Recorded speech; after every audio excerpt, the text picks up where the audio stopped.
The following is paid for by the People's National Party. If you work long hours to keep Jamaica running, you deserve to take home every cent you earn.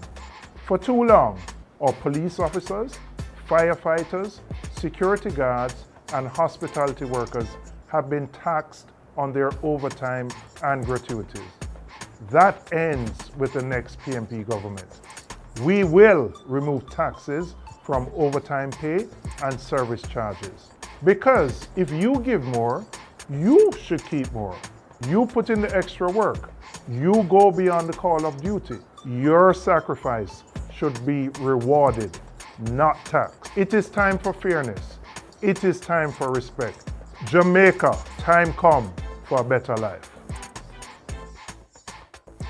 The proceeding was paid for by the People's National Party.